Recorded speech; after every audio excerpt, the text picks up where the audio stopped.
What's going on, everybody? Welcome back.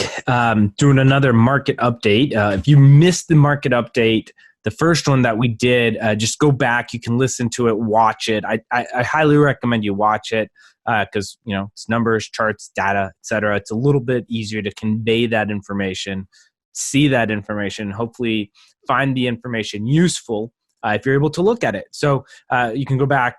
If you're listening to this, you can watch it on YouTube or Facebook. And if you're watching this and you want to listen to it for some reason, obviously you can find us on Spotify or Apple Podcasts. So what are we looking at today? Today is going to be a market update of looking basically April 1st through April 15th to the best of our ability. And we're going to compare that information with March 2020 and April 2019. So before we get into it, I did want to lay a little bit more groundwork today than maybe I did on the previous episode. So this information is my best ability to interpret the numbers. As always, I'll encourage any sort of feedback or interaction on it. If you're seeing something different, you have a different opinion, please let us know. We're just kind of looking at this, but this is kind of our opinion or my opinion of what's going on. So let's get right into it. Go ahead and share my screen with you guys then, and we will kind of work through this information. Oh, excuse me. All right. So what have we got here? Market update for April 16, 2020. Really excited to share these numbers because I found them to be, for the most part, and I don't know if I'd say I'm surprised, but it kind of made sense that if there's going to be a ripple effect, we haven't seen it yet. A lot of the things, I'll say this, one of the things that's always stuck with me was what one of my coaches told me back in the day is that real estate is, we live on a 90-day cycle. So anything you do today, you're going to feel the benefits of 90 days from now, and any of the benefits or not benefits you're feeling today is because of something that you did or didn't do 90 days ago. So as we're cycling through these things, any of that good momentum we had in early March, end of February, even mid-March, we're still probably feeling those effects. So there's going to be a couple of things I'm going to look at and just kind of talk about as we get into it. But just keep that in mind. It's still really early. So if you missed the first show, areas we're going to cover is City of Asheville, Buncombe County, excluding the City of Asheville, Hendersonville, Henderson County, again, excluding Hendersonville, and Haywood County.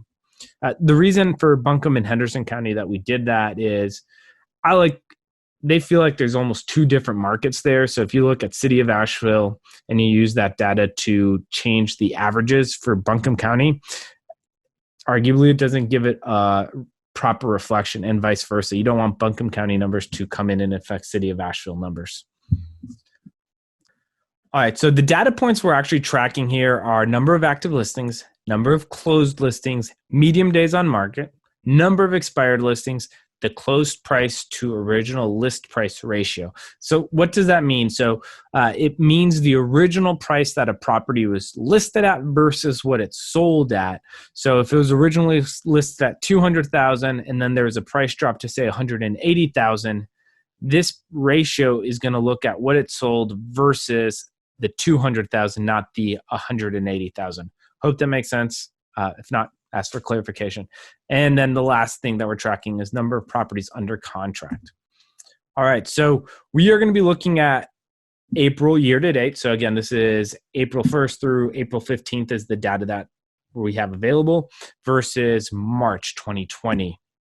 Just see if there's any initial trends that we can see. So this top table that you see on the screen, those are the numbers for March 2020. And then the table below, again, as you can see, is April 1st through April 15th.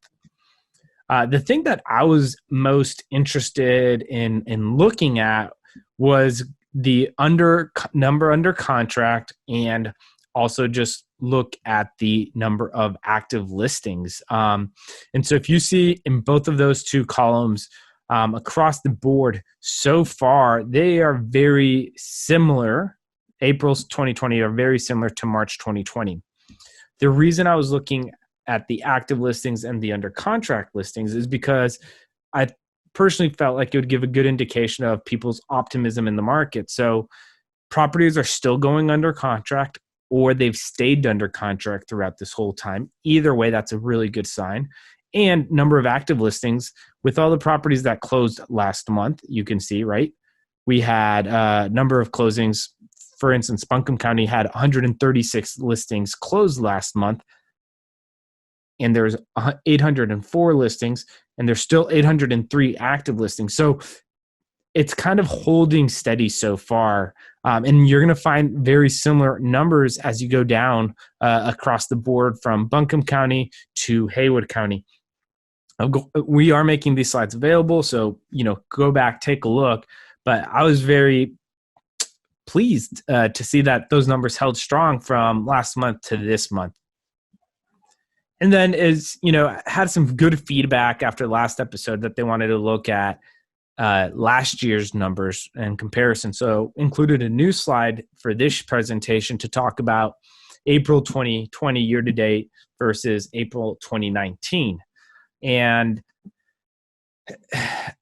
I'm not sure if maybe I don't know how to use the data system very well or whatnot, but when I looked at it, I wasn't able to segment April's 2019 data separately as April 1st through April 15th, 2019. So the April 2019 numbers are the whole month of April 2019. First thing that I was curious to know on this, when I was looking at these two numbers, was to see if the closed price to list price ratio had stayed the same or if it was close. And if you'll see, so far, for the most part, we're within 1 percentage point, I believe, on all of them, or it's gone up more. So I found that to be really encouraging. And then to get a better feel for how April 1st through April 15th, 2020 compares to April 2019, what I did is I took all of the April 2019 numbers and I just divided them in half. And so this next slide that we're looking at here is all of April's numbers 2019 just divided by 2.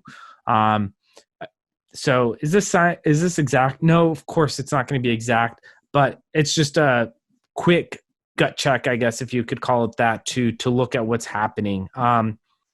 And so based on that, we're still looking to be, it seems to be like a healthy market, especially things like the properties that are under contract. There's number of closed listings and the number of active listings. There's a slight drop, but that's not surprising. And I think it's still indicative of people being, for the most part, optimistic, moving forward. With there's obviously a small segment that's kind of holding back to see what happens. And I mean, that makes sense, right? If you don't have a ton of stability right now for whatever reason, whether it's employment or income or whatever other million variables that can exist out there, you might want to hit pause on buying, selling. But I think that this shows that there's still, in general, most people, if they're planning on buying or if they're planning on selling, have moved forward with that. That's my interpretation of the data. Of course, would love to hear your interpretation of the data. So if you have any questions, if you think we did this well, if you think we did this not well, just let us know. You can either hit me up directly at Rodrigo Fonador on Instagram, or just reach out to us at Asheville Real Estate News or Asheville Cash Buyers. Hope this information was helpful, and looking forward to touching base. Probably do another one in 2 weeks at the end of April, or so it'll come out early May, just to see how this month rounded out. So take a look, take a listen, hope you enjoy watching this, and yeah, please reach out to us or share this with a friend. Take care.